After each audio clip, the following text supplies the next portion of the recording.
conclusiones de lo que escribe en la primera parte. Ahora bien, comúnmente se piensa que es este pasaje una exhortación para nosotros a hacer cada cosa en el momento apropiado, teniendo la sabiduría necesaria para discernir cuándo es el momento para hacer una cosa y cuándo es el momento para hacer la otra. Pero la pregunta es, ¿será que de eso Salomón está hablando aquí? Si observamos el pasaje con detenimiento, veremos que todas las acciones descritas del 1 al 8, es decir, abrazar, reír, plantar, cosechar, todas ellas describen acciones humanas, acciones del hombre. Sin embargo, si vemos aún más en lo profundo, también encontraremos en el pasaje que a final de cuentas no es el hombre, sino Dios, el que tiene en sus manos el control de todo esto. El versículo 10 dice que es Dios quien asigna a cada quien el trabajo en el que se debe ocupar. En el versículo 11 dice que Dios lo hizo todo hermoso en su tiempo y que por más que el hombre se afane, no podrá entender su obra totalmente. En el versículo 13 dice que el hecho de que un hombre pueda disfrutar del fruto de su labor, eso es un regalo de Dios, no simplemente el resultado del esfuerzo o capacidad del hombre. En el versículo 14 dice que todo lo que Dios hace es perpetuo y que Él obra de cierta manera para que los hombres teman delante de Él. Y finalmente el versículo 15 dice que Dios restaura lo que pasó. ¿A qué se refiere con eso último? Dios restaura lo que pasó. Bien, veamos cómo lo traducen otras versiones. Versión Dios habla hoy dice: Dios hace que el pasado se repita. Versión Nueva Traducción Viviente dice: Dios hace que las mismas cosas se repitan una y otra vez. Y la versión Traducción Lenguaje Actual dice: Dios hace que todo vuelva a repetirse. Así está mucho más claro, creo yo. Y esta verdad que nos revela la Sagrada Escritura a muchos les provoca desilusión, los abruma, incluso los aterra pensar que hay alguien que tiene todo bajo su control. Mas al verdadero creyente esto afirma y fortalece la certeza de creer en el único Dios omnipotente, mis hermanos. Así que este pasaje es mucho más que un llamado para que el hombre trate de discernir cuándo es el momento apropiado para hacer las cosas. Es mucho más que eso, sino más bien es una poderosa declaración de la soberanía de Dios sobre todas las circunstancias de la vida del hombre. No somos nosotros el arquitecto de nuestro propio destino, sino Dios que está en control. Y podemos resumir la enseñanza de este pasaje en primer lugar, que Salomón nos enseña que la soberanía de Dios lo abarca absolutamente todo, desde lo más grande hasta lo más pequeño, desde lo más trivial hasta lo más trascendental. Versículo 1, todo tiene su tiempo y todo lo que se quiere debajo del cielo tiene su hora. Nuestro Dios no solo hizo toda la creación, sino que también gobierna su creación, de tal manera que todas las cosas ocurren en el momento predeterminado por Él. Efesios capítulo 1, verso 11. Habiendo sido predestinados conforme al propósito del que hace todas las cosas según el designio de su voluntad. Todas, no algunas, no el 50% de las cosas. Dios hace todas las cosas según su voluntad. Todas las circunstancias de nuestras vidas sucederán siempre bajo el control providencial de ese Dios en el que usted y yo creemos. Y es así que este principio debe ser abrazado especialmente, y aprovecho para hacer alusión a este Día del Padre, porque es en el padre de familia donde recae mayormente ese llamado a confiar plenamente en los tiempos de Dios mientras lidera con fe y amor su hogar.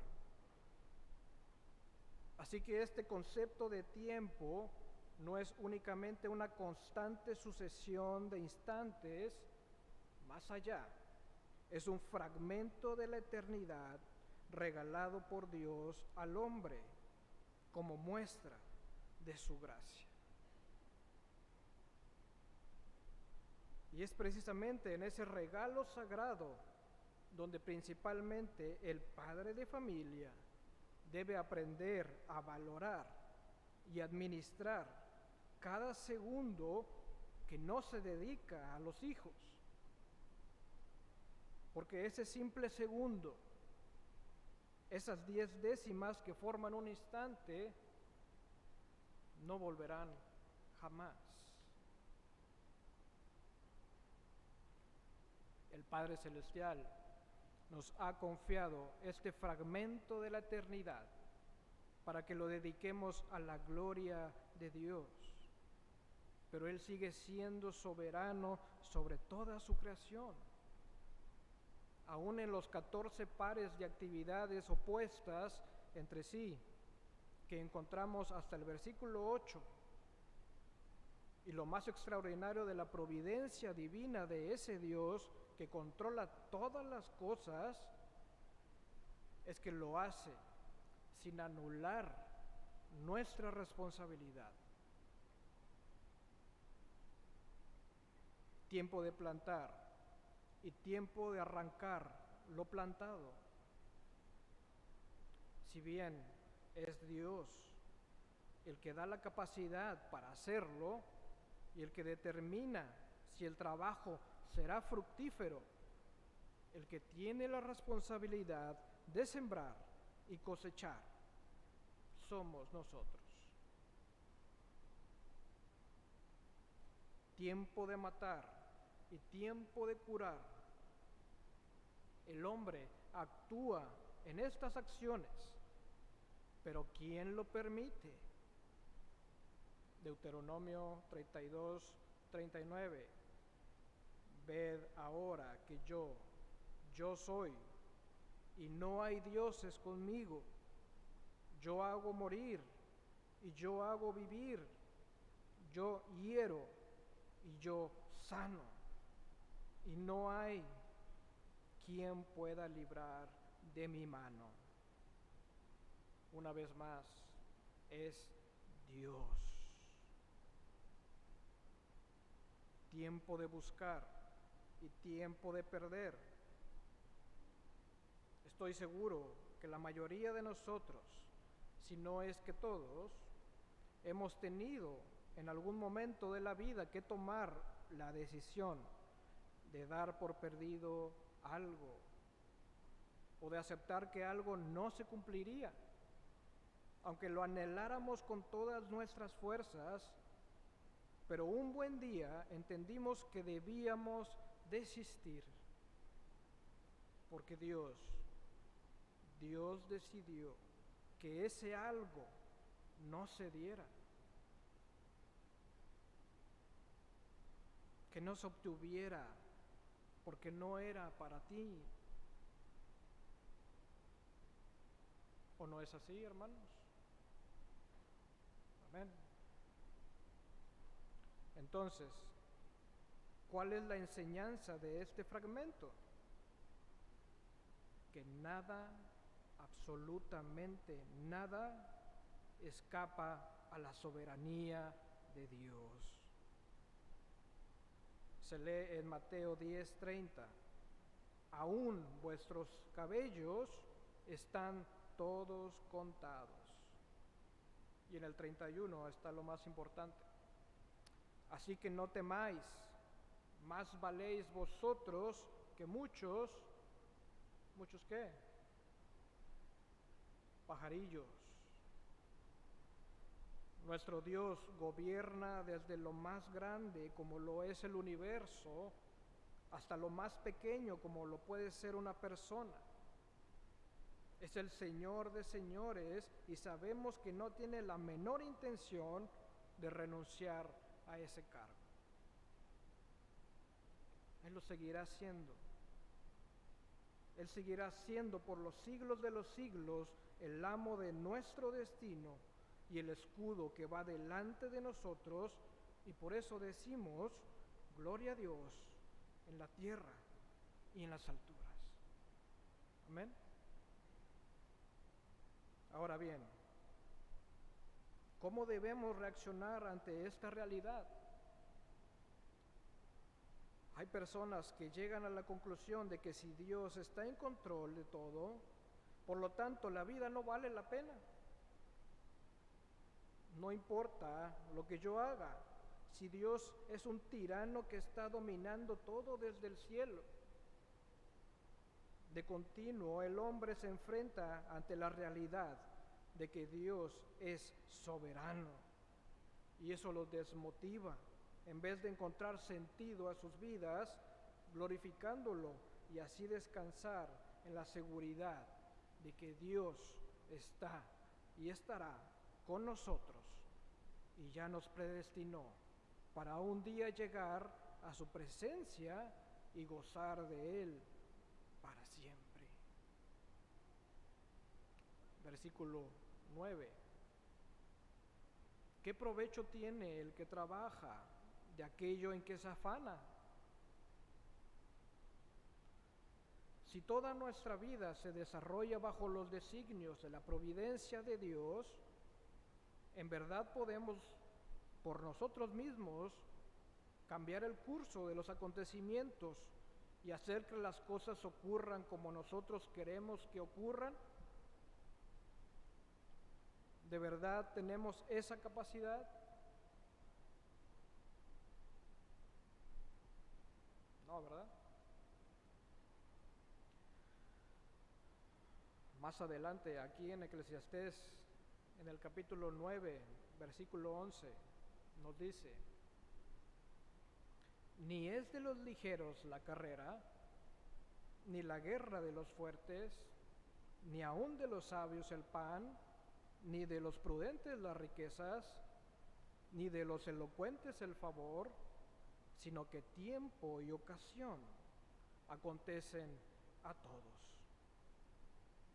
Entonces, dentro del marco de la soberanía de Dios, quiere esto decir que da lo mismo lo que hagamos o dejemos de hacer, porque a final de cuentas será lo que el Señor diga. ¿Será así? ¿No? ¿No? No, mis hermanos. Usted puede sentirse negativamente atrapado en ese proceso cíclico de la vida donde Dios hace que todo vuelva a pasar, o o sentirse positivamente atrapado en los brazos del Dios de amor, que hará todo lo mejor para sus hijos. Y si se siente positivamente atrapado, es sabedor de que también el Señor lo puso aquí, en este mundo, para que abundéis en toda buena obra. No obstante que las buenas obras no lo salvarán, pero comprende que son un reflejo inequívoco, un reflejo fidedigno de su conversión al cristianismo y de su fe. Porque sin obras, hay que decirlo, sin obras, su fe está muerta. Su fe está muerta. Entonces, no se equivoque echándose a la cama o practicando el libertinaje. Un salvo no se contradice de esa manera. Si es así, habría que preguntarse si realmente esa persona es salva. Hay que ser congruentes consigo mismos. El cristiano entiende que no puede hacer lo que le plazca. Entiende y se place en lo que dice el Espíritu Santo a través de Pablo en Romanos 12:9. Aborreced lo malo, seguid lo bueno. ¿Cómo? Verso 10. Amándonos los unos a los otros con amor fraternal. 11. En lo que requiere diligencia, no perezosos, fervientes en espíritu, sirviendo al Señor. Y ahí es donde trastabillamos. Hay que aceptarlo. Trastabillamos sirviendo al Señor. Sigamos con Eclesiastés 3, ahora el verso 10. Yo he visto el trabajo que Dios ha dado a los hijos de los hombres para que se ocupen en él.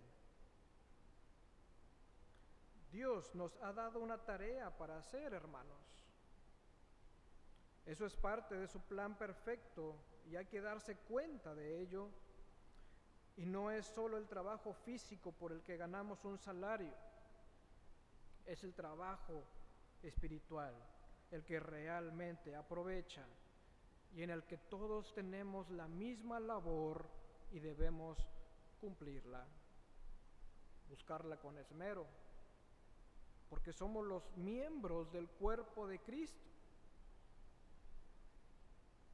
Verso 11. Todo lo hizo hermoso en su tiempo y ha puesto eternidad en el corazón de ellos sin que alcance el hombre a entender la obra que ha hecho Dios desde el principio hasta el fin. Sí, todo lo hizo hermoso en su tiempo. El problema es que solemos no percibir claramente la belleza de ese plan, porque nuestra perspectiva de las cosas es sumamente limitada. Nosotros queremos entender la totalidad de lo que Dios está haciendo, pero por más que se quiera, no se puede. Es eso lo que Salomón quiere transmitir, e igualmente afirma que tenemos eternidad en el corazón, dada por el Padre Celestial. Y esa es la razón por la que ninguna cosa de este mundo puede proveernos satisfacción permanente. El corazón de los incrédulos tiene un hueco tan grande que no se llena porque es del tamaño de Dios. Tratan de llenarlo con placeres, con diversiones, riquezas, posesiones, etcétera, y nunca se llenará, porque ese espacio es infinito, tal como Dios. Nada lo va a llenar excepto Dios. Y a diferencia de ellos, usted ya lo tiene. Usted ya tiene la eternidad que puso Dios en su corazón y se llama Jesús. Se llama Cristo. Amén. ¿Sí se ha percatado de eso, hermano? De esa eternidad que ya vive en usted. De esa eternidad que no vive en los incrédulos, que tanta falta les hace y que es nuestro deber ir a compartírselo, ¿cierto? Y las cosas se ponen más interesantes todavía en el versículo 12. Yo he conocido que no hay para ellos cosa mejor que alegrarse y hacer bien en su vida. Es otra vez esta constante e importantísima confirmación que la Biblia reitera para que no le quede duda a las personas. Y como ya lo dije también hace algunos minutos, que la salvación no es por obras, la salvación es únicamente por medio de la fe, mas fuimos salvados por medio de Jesús para buenas obras que Dios preparó de antemano para que anduviésemos en ellas. Por lo tanto, descansar en la soberanía de Dios no es sinónimo de pasividad, todo lo contrario. La salvación debe ser el detonante del gozo para trabajar en la obra del Señor. Si lo hizo todo hermoso en su tiempo, preciso y correcto, cada creyente debe gozarse en ser parte de ese plan maravilloso. Él te puso en esta tierra, en esta época, para que tú hagas algo. ¿Y qué es ese algo? Creo que ya lo sabemos. Glorificar a Dios. ¿Y qué más? Y gozar de Él para siempre. El perfil cristiano es que debe ser indudablemente activo. ¿Quién lo dice? La palabra de Dios. Capítulo 11, versículo 32 de Daniel. El pueblo que conoce a su Dios se esforzará y actuará. ¿Usted es del pueblo de Dios?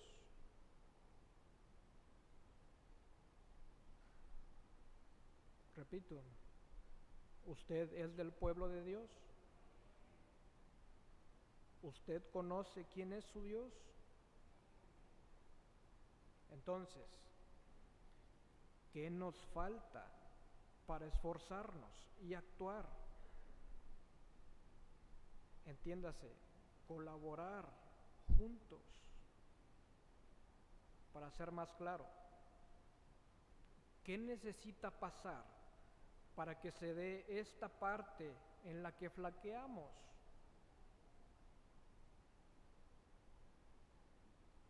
Por otra parte, el verso 13 nos muestra que el poder comer y beber por nuestra labor es también un regalo, un don.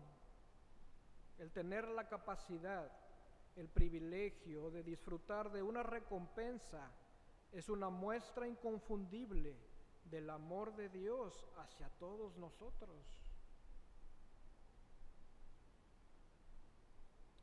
Verso 14. he entendido que todo lo que Dios hace será perpetuo. Sobre aquello no se añadirá, ni de ello se disminuirá, y lo hace Dios para que delante de Él teman los hombres.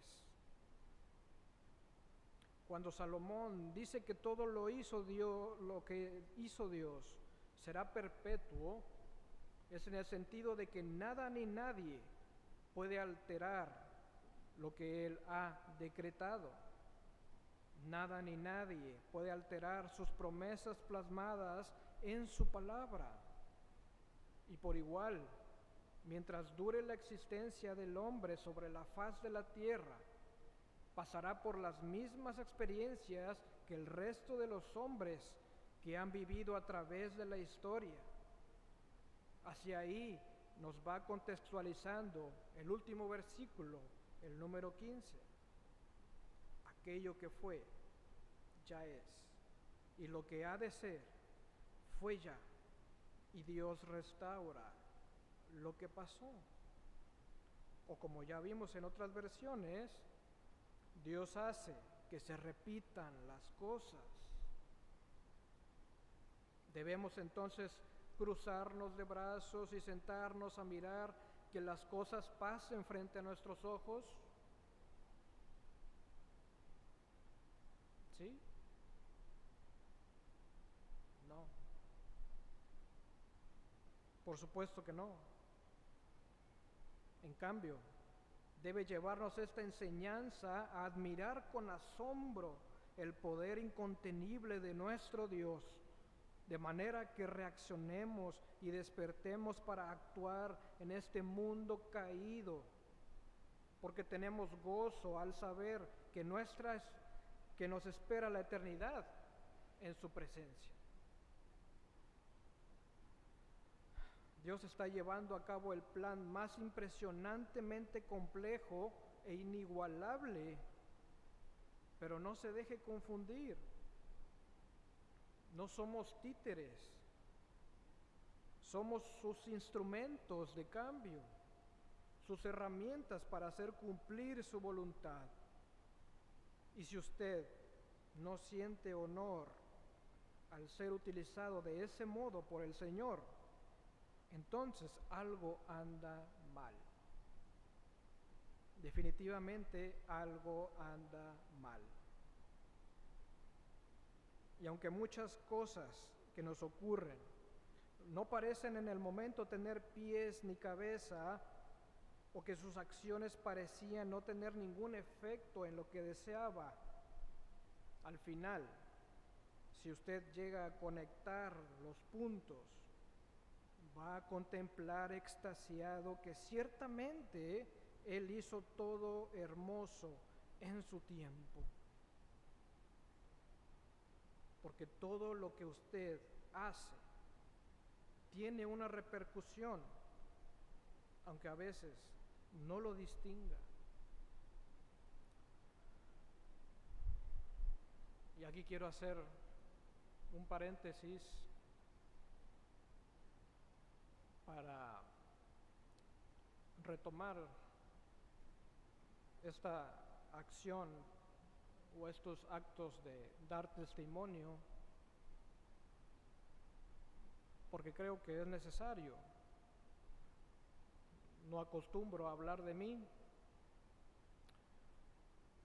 pero sin embargo,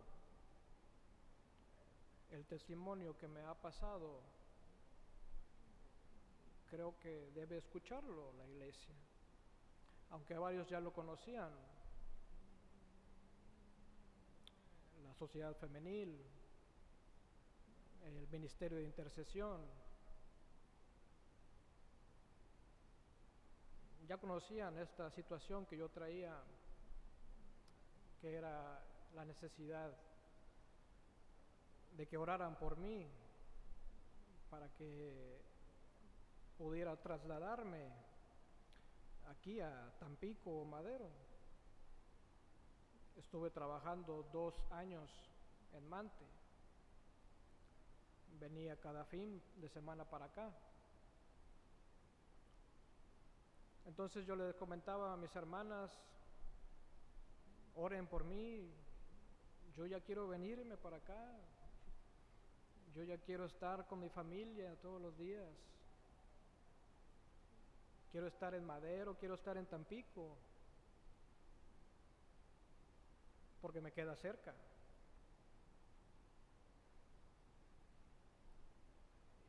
Este proceso, este lapso de tiempo, este tiempo duró un año y medio. Desde un principio me decían, sí te apoyamos allá en el trabajo, sí te apoyamos, pero vete a Altamira. Altamira es la única opción. No podemos ofrecerte Madero ni Tampico.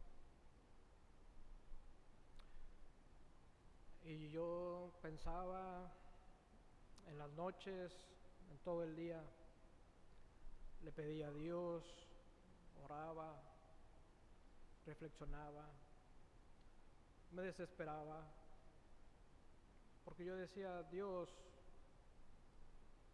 envíame a Madero, envíame a Tampico, no quiero ir a Altamira. No quiero ir porque implica un mayor gasto, porque implica un mayor tiempo, etcétera. Entonces, pasaban los meses, pasaban los días, pasaban las semanas. Llegué a ir a Victoria para platicar con los jefes. Me decían, espérate. Total, agoté todas las instancias. Hasta que dije, ya, no se puede. Es Altamira y ya. Así lo quiso Dios. Dije, ok Dios, te agradezco. No fue lo que yo quería, pero está bien, voy a estar con mi familia. Llegué a Altamira hace ya un poco más de un mes y llegué con cierto sentimiento de decir, voy a estar gastando, va a ser mucho tiempo, sí, voy a estar con mi familia, pero va a quedar eso ahí. Y pasaron las semanas, pasaron los días, y en estos días me percato, me doy cuenta por información oficial ahí dentro de mi lugar de trabajo, que definitivamente Altamira para mí es mucho mejor que Madero y que Tampico. ¿Por qué? Porque tengo mucha más facilidad de proyectar mi puesto, tengo mucha más capacidad de crecer y tengo mucha más capacidad de aumentar mi salario. Entonces dije, ahí están los puntos, ahí conecté los puntos. Yo había estado desesperado, pensando durante un año, es que no me conviene Altamira, yo no quiero Altamira. Pero ahí me mandó Dios. Y ahora entiendo que Dios obró a mi favor, porque soy parte de su pueblo. Y por eso doy gracias a Dios. Doy gracias a sus oraciones, hermanas.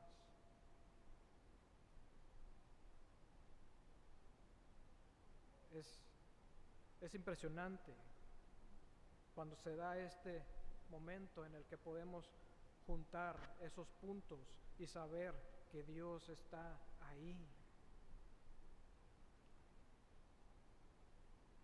Ahora bien, la otra parte de mi testimonio, no sé si sea tan agradable, pero también quiero comentarlo. Yo de Ciudad Mante me vine para acá, no de la mejor manera, creo yo. ¿Por qué? Porque me gané ciertos problemas, me gané ciertos enemigos. ¿Pero por qué?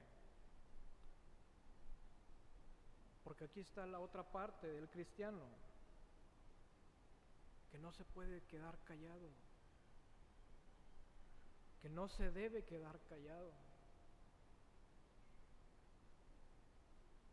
Y más si es algo que es absolutamente incorrecto lo que estás viendo.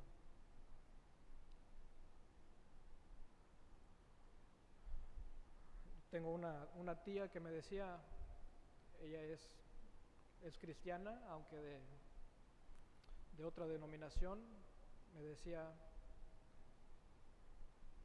quédate callado, Edgar,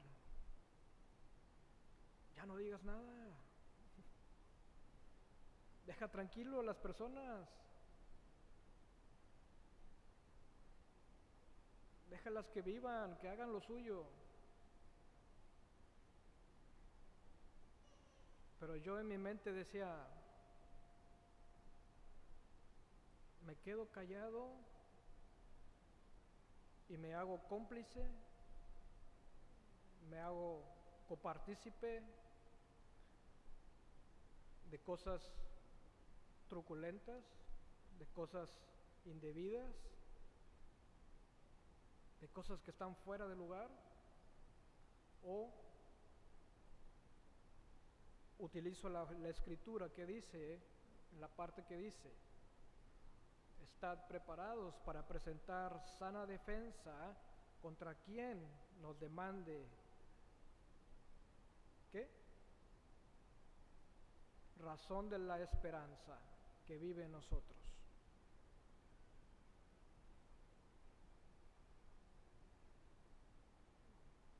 Me viene a la cabeza la parte que dice: Jesús es causa de división,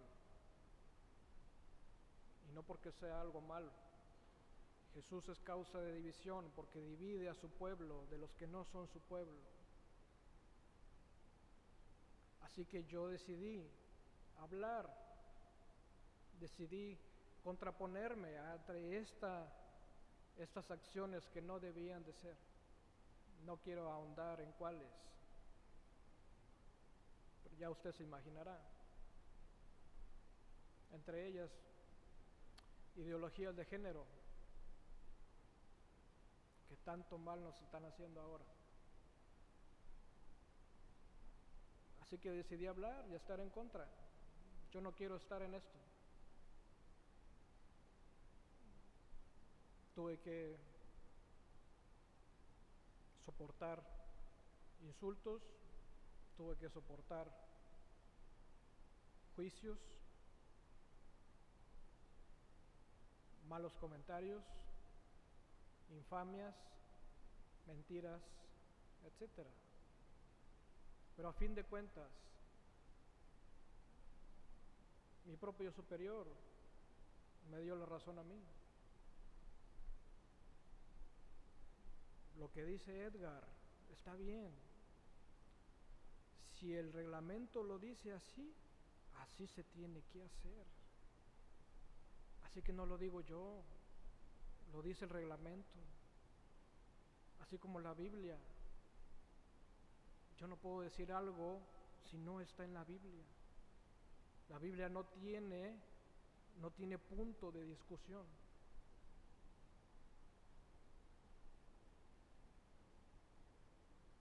Así que, bueno, esa es la otra parte de mi testimonio. No me vine de la mejor manera, causé esa controversia. Los que me acusaban me ven como alguien problemático, como alguien que no se alinea, que no respeta,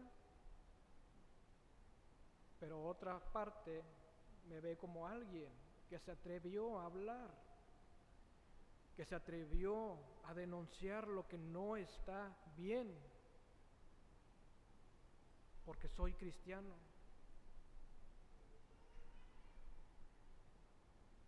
Esa es la parte a la que me refiero cuando tenemos que ser activos, no pasivos, no quedarnos callados por quedar bien, por no causar problemas. Así que nuevamente doy gracias a Dios, doy gracias a sus oraciones. La gloria es para nuestro Dios y nuevamente lo veo reflejado en mi vida.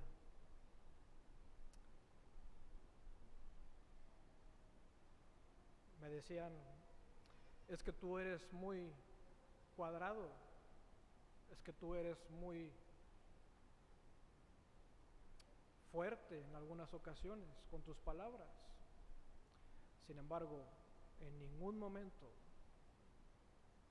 dije ningún insulto, en ningún momento dije nada para herir a la persona. Como cristiano entiendo que mi prójimo tiene que ser amado, pero también entiendo que como cristiano debo aborrecer el mal, debo perseguir el bien. Así que yo no tengo nada en contra de las personas, pero sí en contra de las acciones que hacen las personas.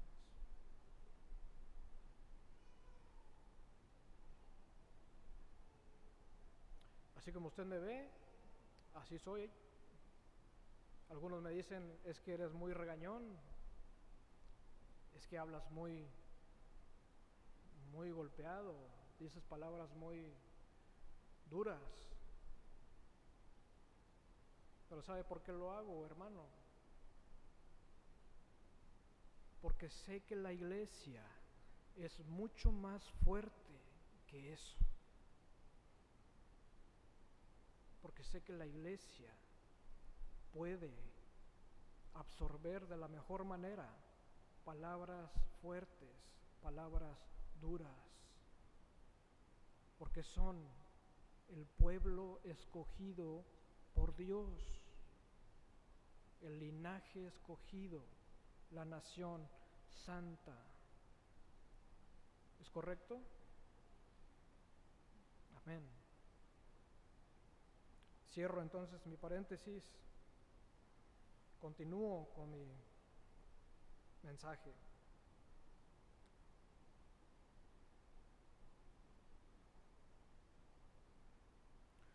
Imagine que el mundo es como un estanque lleno de agua y arriba del estanque hay tablones humedecidos por el rocío de la mañana.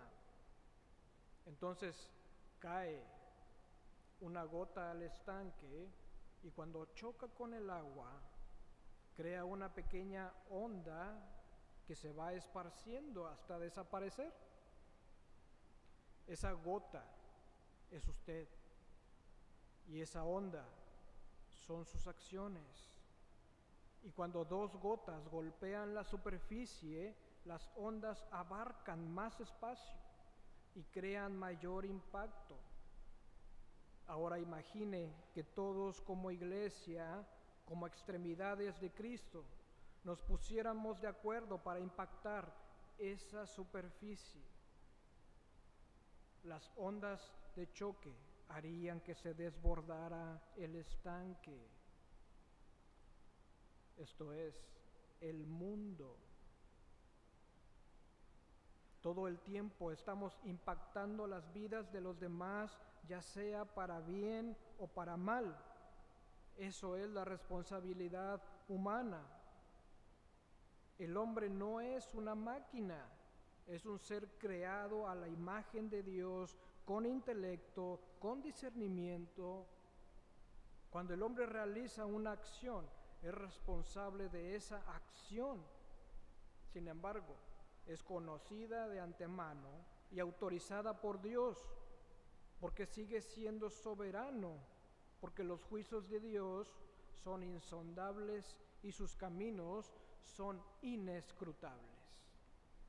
Y su plan universal, que nos describe todo el libro de Apocalipsis, será llevado a cumplimiento, sí o sí, aunque algunos no quieran. Pero los que sí amamos ese plan soberano, sabemos que un buen día Él mismo enjugará nuestras lágrimas, porque Él mismo así lo prometió en las Sagradas Escrituras, y yo sí le creo. ¿Usted le cree? En su presencia lo alabaremos y le daremos gloria. Pero hermanos, no tenemos que esperar hasta llegar al cielo para alabarlo y glorificarlo. Los creyentes, sus hijos, su pueblo escogido, su iglesia, anda por fe, no por vista. Y por medio de su palabra, ya nosotros conocemos lo suficiente de Dios. No es obligatorio tener que conocerlo y entenderlo por completo, como dicen los gnósticos. Esa es una excusa para no querer dedicarle su vida a Él, para no amarlo como su primer amor. ¿O acaso usted conoce el 100% de lo que pasó en los días de juventud de sus padres para amarlos? ¿O tuvo que conocer exactamente hasta lo más confidencial de su esposo o su esposa para amarla? ¿O el detalle más mínimo de toda la vida de sus amistades para amarlos? ¿Verdad que no? Por supuesto que no. Ya conocemos lo suficiente a nuestro Padre y Señor como para decir: Dios es nuestro amparo y fortaleza, nuestro pronto auxilio en las tribulaciones. Por tanto, no temeremos, porque nuestro Dios está en control. Aunque la vida traiga tiempo de dolor, porque nuestro Dios es infinitamente sabio y por tanto es infinitamente digno de confianza. Quiere encontrar ejemplos extraordinarios de cómo Dios ejerce su control a nuestro favor día a día, en el tiempo exacto para cumplir sus decretos. Muy fácil. Lea la obra de Jesucristo, porque como dice Gálatas 4:4, cuando vino el cumplimiento del tiempo, Dios envió a su Hijo nacido de mujer y nacido bajo la ley. El Salvador nació en el momento preciso en que debía nacer, cuando ya todo estaba preparado, y luego esperó pacientemente 30 años para que nuevamente se cumpliera el tiempo necesario para darse a conocer al pueblo de Israel. ¿Y cuáles fueron las primeras palabras de Cristo al iniciar su ministerio? Marcos 1:15. Predicó Jesús diciendo: el tiempo se ha cumplido y el reino de Dios se ha acercado. Arrepentíos y creed en el Evangelio. Cristo tenía un tiempo muy bien definido y marcado por el Padre. Es por eso que cuando los judíos quisieron arrestarlo antes del instante trazado por Dios, dice Juan 7:30, que no pudieron hacerlo porque aún no había llegado su hora. Cristo iba a dar su vida en la cruz, pero en el tiempo de Dios, no en el tiempo de los fariseos. También escribe Juan 13:1 que antes de la fiesta de la Pascua, sabiendo Jesús que su hora había llegado, ahí les lavó los pies. Más adelante, en el capítulo 17, verso 1, Jesús ora a Dios diciendo: Padre, la hora ha llegado.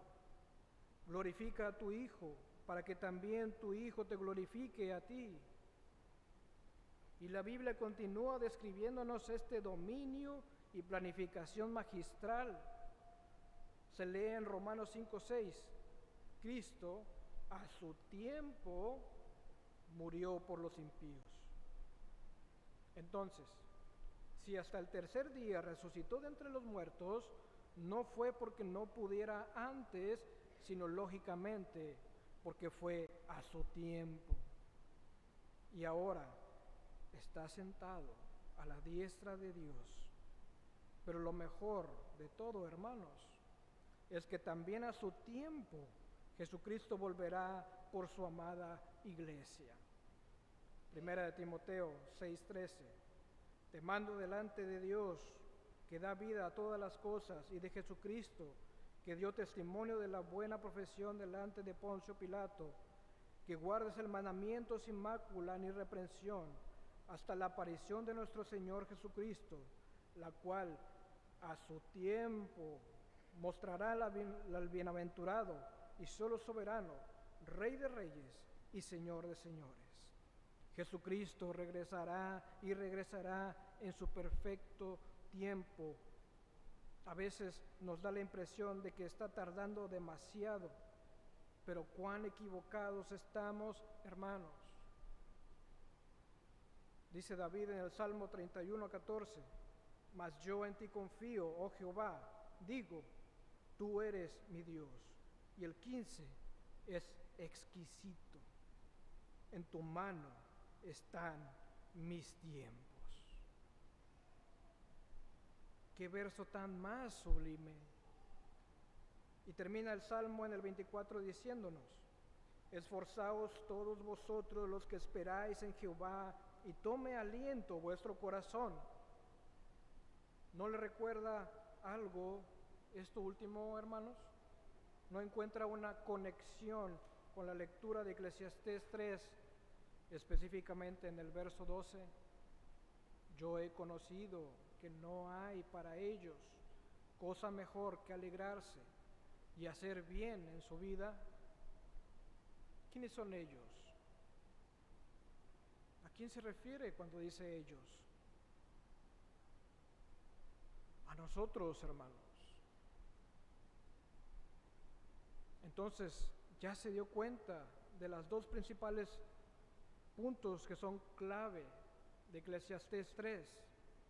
El primero es admirar que fuera de la soberanía de Dios no hay nada. Está todo concentrado en su mano omnipotente. Y el segundo es que el linaje escogido, la nación santa, la esposa del Cordero, la iglesia de Cristo, sepa que lo más sabio que puede hacer es alegrarse por ello y hacer el bien. Dicho de otra forma, tener gozo y abundar en las buenas obras, aunque ya es salvo. Dicho de otra forma, si usted tiene gozo por lo que Jesús hizo por usted, usted trabaja en su obra, y a la inversa también. Si usted trabaja en su obra, en usted crece el gozo, sabiendo que cumple su voluntad a través del tiempo. Y esto también aprovecho para enlazarlo con la festividad de este día, porque ese gozo debe ser evidente también en el padre de familia, cuyo testimonio diario resulta ser para la esposa e hijos una poderosa predicación silenciosa, porque no se habla, pero sí se expresa y sí se observa. Sin embargo, tantos padres viven atrapados en la rutina, olvidando que su presencia y ejemplo espiritual es mucho más valiosa que cualquier provisión material. Por ahora, yo, solo puedo imaginar, pero estoy seguro de cuán orgulloso puede sentirse un padre que se sienta a la mesa y observa a sus hijos creciendo en su juventud, pero también creciendo en su amor hacia Dios, no por obligación, sino por convicción, por esa convicción que observó en el paso de los años. Iglesia, el Divino Salvador, hay tiempo de callar, pero también hay tiempo de hablar. Atrévase a hablar, no con sus labios, sino con la obra de sus manos. La mies es mucha y pocos los obreros, ya lo sabemos. Pero concluyo con la siguiente reflexión que impone Eclesiastés 3. ¿En qué momento tiene que alegrarse y hacerle bien a su vida? Si los pasados minutos de este sermón aún no contestaron eso, el Espíritu Santo le dirá cuándo. Aunque estoy seguro que si quiere preguntárselo, le contestará que para alegrarse y alabar a nuestro Dios, siempre, siempre es cuando y siempre, siempre es tiempo. Amén. Oremos. Señor Dios, bendito eres, glorificado eres, Señor. Y así espero que haya sido glorificado, Señor, en estos minutos. Te agradezco nuevamente el haberme dejado estar aquí, Señor. Tu palabra ha sido expuesta. Y ahora te ruego, Señor, que se incruste en el corazón de mis hermanos y en el mío también, Señor, para que podamos hacerlo, cumplirlo en nuestras vidas, en nuestras familias, en nuestros trabajos, con los incrédulos, Padre. Sé glorificado, Padre. Todo esto en el nombre de Jesús. Amén.